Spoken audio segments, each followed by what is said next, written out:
چنیوٹ روشن سائے welfare foundation کی جانب سے فری میڈیکل کیمپ کا انعقاد کیا گیا،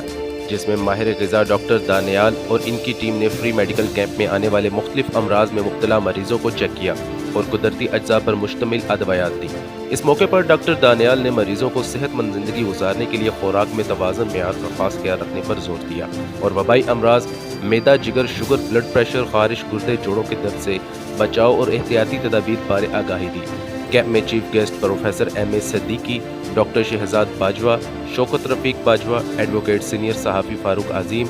شیخ احمد خاتون سماجی رہنما مسز لبنہ، بابر شیخ، احمد علی ریاض اور دیگر نے شرکت کی۔ اس موقع پر مہمان خصوصی پروفیسر ایم اے صدیقی نے روشن سائے ویلفیئر فاؤنڈیشن کی جانب سے عوام کی خدمت کے لیے فری میڈیکل کیمپ کے انعقاد کو سراہا اور کہا کہ تنظیم نے کم عرصے میں عوامی مسائل کی نشاندہی اور ان کے حل کے لیے بھرپور کردار ادا کیا اور یہ بات ثابت کیا کہ معاشرے میں بہتری کے لیے متحرک ہو کر کام کرنے والوں کو کامیابی ضرور ملتی ہے۔ ہر فرد کو چاہیے کہ وہ عوامی فلاح کے لیے پورے جذبے سے اپنا کردار ادا کرے۔ Doctor Shahzad Bajwa free camp میں آنے والے افراد کو ذہنی صحت کے حوالے سے لیکچر دیا اور ذہنی امراض کا شکار افراد سے برتاؤ اور ان کی زندگی میں منفی رجحانات کو ختم کرنے کے لیے مختلف ضروری اقدامات پر روشنی ڈالی۔ کیمرامین ٹیم کے ساتھ شان رسول، باغی ٹی وی، چنیوٹ۔